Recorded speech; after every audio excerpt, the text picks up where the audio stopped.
I would like to start off by congratulating the Bashar Endowment Foundation for this historic, I think, event.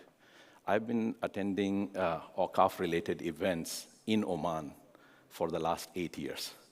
And I have seen the progression in these 8 years of the Ministry of Awqaf, of the private Awqafs in this country, of the central bank, of so many other financial institutions.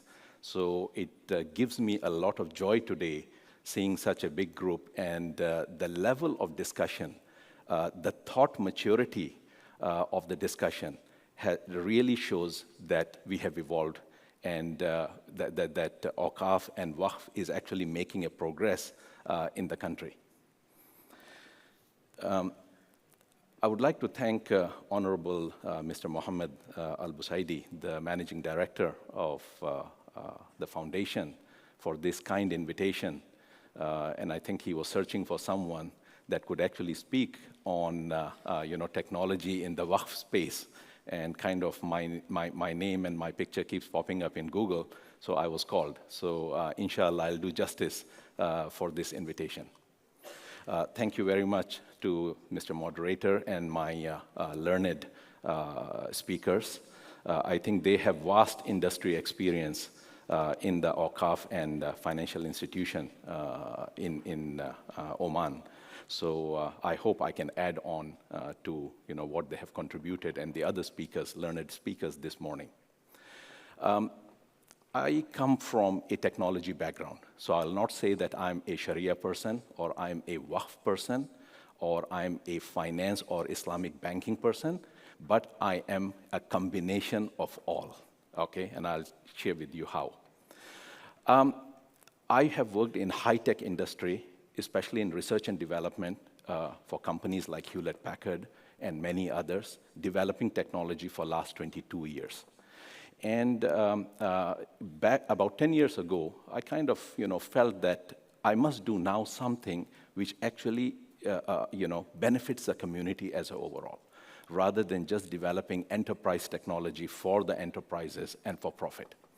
And this is where I came back to a point that I was looking at developing a technology that actually has wide and mass scale benefit. And back in 2016, there was a technology that was being developed, which is called the blockchain. And kind of I went into a R&D mode to kind of understand that technology. And it took me an year to develop, to understand the technology, and at that time, the Ethereum network was just starting. And I, in 2017, was able to develop a technology, right? And within 2 to 3 years, was able to exit from that at a very large scale. So that made me think that this technology can be put for good use. And that's where the birth of a company called Finterra, Financial Terrain, Finterra, started. And I initiated that in 2017. So now, Finterra went into a research and development mode. It was a funded venture by Asia Pacific Fund, quite a large fund, was given to me to develop an intellectual property-based technology that could make difference for the Awqaf industry. And that's what I did. It took me about 1 year to develop the technology, and the technology started getting piloted. And the pilots were running in Malaysia, Indonesia, India, Morocco, Kenya, Oman, and Saudi Arabia, Turkey. And I was running pilot projects all over the world in 14 OIC countries to prove that the next phase of Awqaf is going to be a tech phase. Okay. Now, to put a basis to what I'm going to share with you in this slide deck, I would like to share with you a few very controversial ways of changing your thought process. Number one, what I have learned in the last 10 years, okay, and I will share the basis with you, is that Awqaf is not really charity, okay? So Waqf is not charity. Please take it out of your mind that Waqf is charity. We have Sadaqah, right, and we have Sadaqah Jariyah. Of course, all of these institutions fall under the umbrella of Sadaqah Jariyah, but we have Sadaqah, we have Zakat, right, and of course we have Waqf. but we also have wasiya and takaful, and they make up the Islamic social finance umbrella, okay? Now, historically, the Islamic civilization has existed under these 5 institutions forever.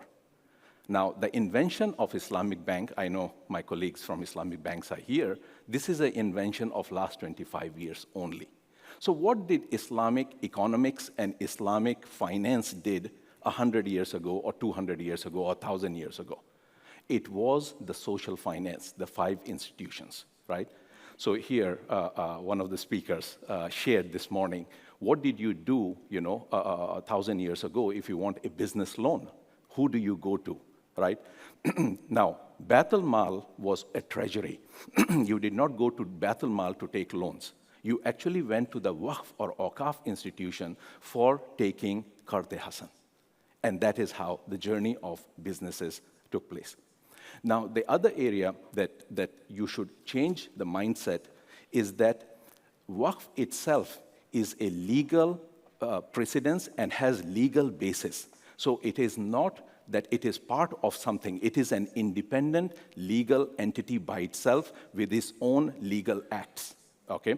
So if you look at the OIC countries today, the 57 countries, right, and many other countries, the Waqf Act itself is an act of parliament, right? And this is enforceable, and that is where the Awqaf, the Waqf, or the Waqf board actually rides onto this act as an independent way of managing and operating, right? So that's the second part of it. The third part is that historically, Waqf is the institution that played the social services or social security for the community. There was no other institution that played the social security. So that's the third. Now, based on this, background, I started working on developing the technology now called the Waqf chain. Now, historically, in the last 8 years, what I've seen is every, such conferences point out what the issues are in Waqf and what the Waqf institution, the issues we are facing. And I would say, I disagree with them at this point in time, okay? The issues of transparency, the issue of corruption, the issue of accountability, these are historic issues. I think our Awqafs have evolved already so much that those are become minute issues and administrative basic issues. I think they're bigger issues that we should actually look at. So the issues in the last 8 years that I keep seeing in every Awqaf around the world, right, is accounting and transactional transparency. This is basically referring to an accounting system-based approach. Development of productive Awqaf is the other very big issue, okay? So other learned speakers shared the size of Waqf, whether in Malaysia or Indonesia and in Oman. But we should also look at what is the percentage of productive Waqf out of all these Waqf. Now, you will be surprised, based on so many studies that have been done and recently published by IDB, 80 studies and few others, that productive Waqf is only 15% of the total Waqf volume that exists. So that means 85% of the Waqf actually is non-productive, surprisingly, whether it is Malaysia or whether, so of course the degree changes between country to country, all right? Now, do you know which country has the largest Waqf land bank or property bank in the world? Anyone want to try that? So surprisingly, India holds the largest Waqf land bank in the world. As of current, right, based on the federal government Waqf consensus under the Waqf board federal, 900,000 over properties have been identified and documented, and the process is still ongoing. 900,000 over Waqfs exist. And do you know one of the properties in India that is actually Waqf and is under a federal court case is the Taj Mahal. Taj Mahal is Waqf, okay? Nobody knew about that. And do you know which is the country having the biggest cash Waqf, the largest cash Waqf bank today? It's Kuwait. So Kuwait Awqaf has the largest cash Waqf bank today in the world. Now, when you look at all these things, you start wondering, right, that so much of resources, so much of things are there within Waqf which are non-productive and needs creative approach to extract that benefit out of it. So one area that I started looking at, and this is about 8 years ago, is the use of technology and the use of fintech technology, meaning financial technology for the enablement of Awqaf, okay? And of course, when we talk about fintech, of course, we have like conventional banks, we have Islamic banks. Like that, we have fintech and we have Islamic fintech. The difference is application of Sharia regulations and rules, right, in the processes that you manage your contracts and you manage the money. And that is how it becomes Sharia compliant or non-Sharia compliant, right? Of course, also types of business. Now, there are 2 reports that come out annually on Islamic fintech and the performance of Islamic fintech globally, and these reports have been coming out for the last 8-10 years. The first report comes out from Malaysia, which is called the IFN report, Islamic Finance Network report, and they every year publish on the Islamic fintech. The second report that has started for the last 4 or 5 years coming out of the UK is the Global Islamic FinTech report, and they have an annual report. Now, these statistics are from the latest report of October 2024, where you can see the progression that 2022 and 2023, Islamic FinTech, right, the volume of Islamic FinTech addressable market, right, sorry, not but the actual market was $137 billion US. And the way it is growing at nearly 14-15% per year, and in the next 3 to 4 years, we are looking at the growth to be about over $300 billion US. That's the speed at which Islamic fintech are growing. Now, if you look at the other statistics there, which are the top countries globally playing within the Islamic fintech? Okay, is Malaysia, Saudi Arabia, Indonesia, and you can see down there on number 9, Oman. And Oman is actually one of the fastest growing. It used to be way down, but in 1 year, they have climbed 8 points up, and they're number 9. So the number of Islamic fintechs that are coming in to look at that market. Also, what are these fintechs actually doing? So the top areas that the fintechs are actually addressing. Alternative finance, right, is one area. The other areas are payments, raising funds like crowdfunding platform, wealth management, deposits and lending, right? And you can see the capital markets and other areas are still growing, but those are the largest and fastest. Now, also, it is quite surprising to see that 2 or 3 non-Islamic countries are playing in Islamic fintech, like the UK, Australia, right, Canada, and India. They are playing within the Islamic fintech, but of course, non-OIC countries. These are the top, ranking countries when it comes to Islamic fintech in terms of the number of companies that are coming out. Saudi Arabia, Iran, then Malaysia, and then goes downwards. And lastly, what are the growth and the gap areas, right? Of course, I've just highlighted one, which is the Zakat tech and the Waqf tech. So the report itself is saying that there is a gap in the Waqf tech space, that technology is required in the Waqf industry, okay? So that shows that there is a gap, and it can be addressed through a lot of the Waqf-related, technology-related Waqf. Now, this is from the IFN report for 2024, and it shows that in total about 400, I think the latest is 418 Islamic fintechs are registered globally, and these are the sum of all of them. The largest area is trading and investment. Second area is alternative finance. Third area is crowdfunding, and then goes on to the other areas, right? So this is the sum of all the players in Islamic fintech.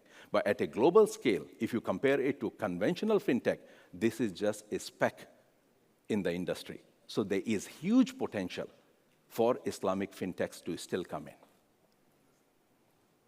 All right, so by sharing with you this Islamic fintech and the growth of Islamic fintech, there is a lot of potential for Awqaf and Awqaf-based institutions to actually partner with those fintechs to create new solutions, to create new approaches to go to market, okay? So what we had done is we have created a public-private partnership type of a program where we go to the Awqaf, and based on the need of the Awqaf, we connect them to the different fintechs, whether it is crowdfunding, payment gateway integration, or ERP systems, or whatever, we connect them from all the different partners.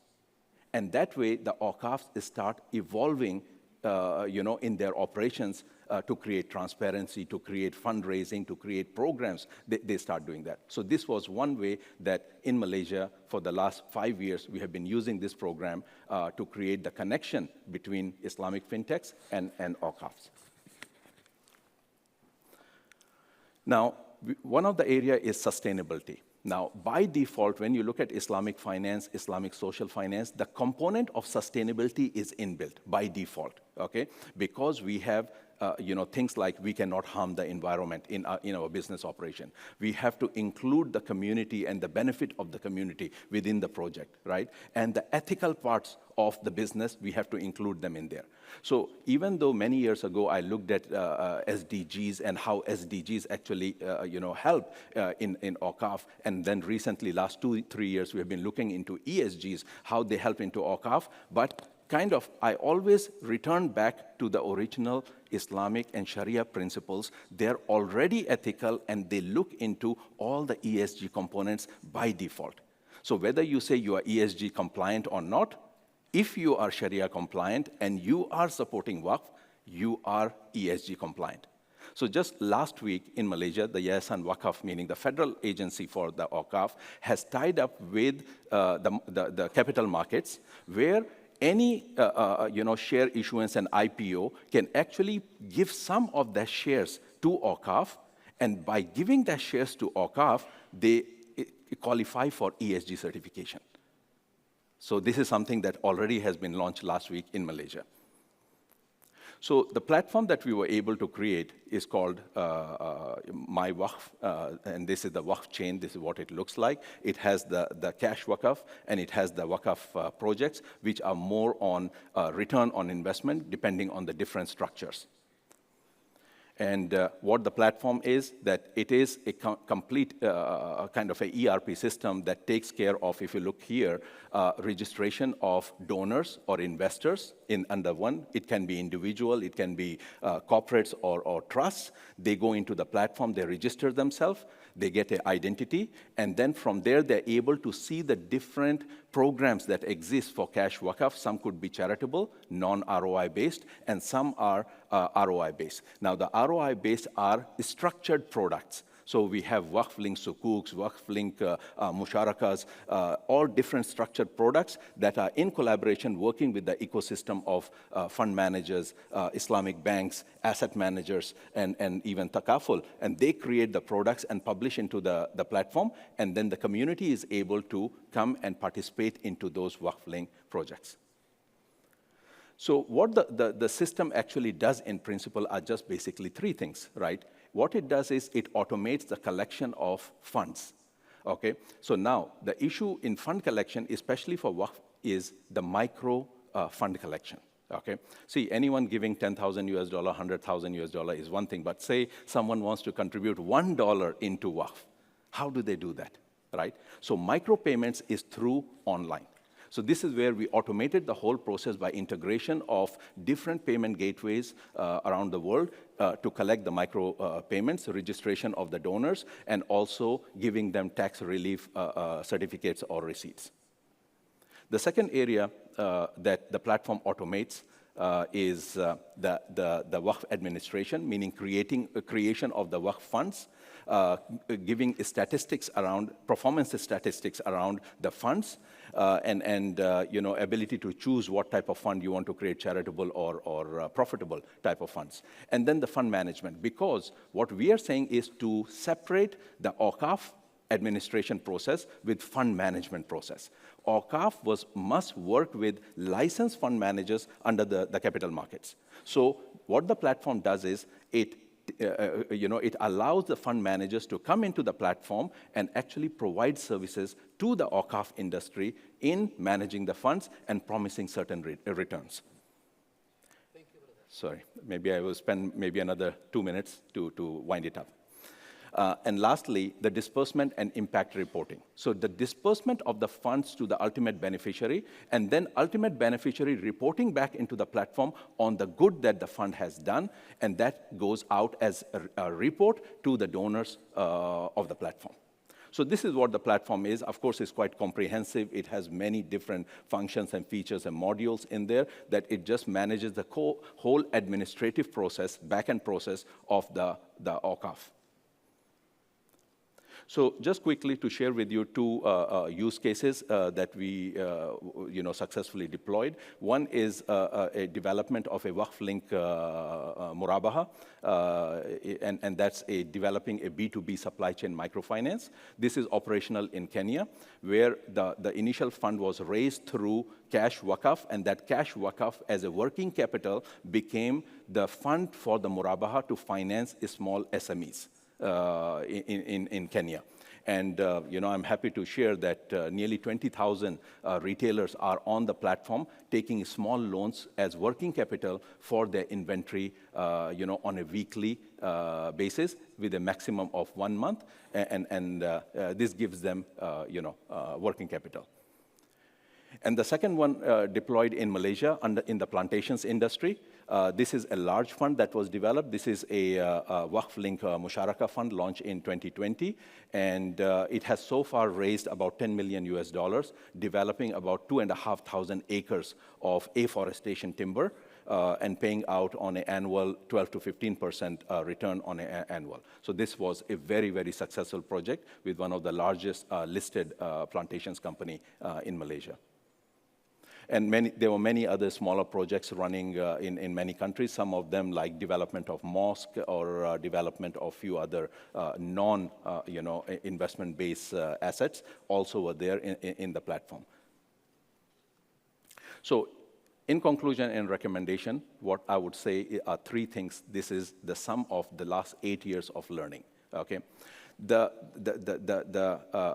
future of Waqf and the Awqaf is in actually the amendment of the existing Waqf laws in most of the countries, because the laws must meet the today's need. So if today's need is to generate revenue, then the laws must be laxed in terms of what can be collateralized, how can we collateralize the risk assessments and all of that. So what I'm seeing more and more in different OIC countries, that the laws, the Waqf law itself is so restrictive that you are not able to exercise the asset to generate revenue, okay?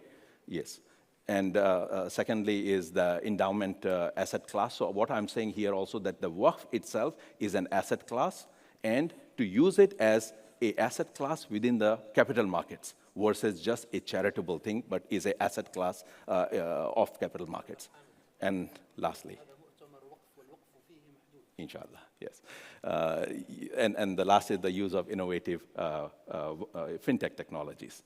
So thank you very much for being patient to go through this presentation. Thank you.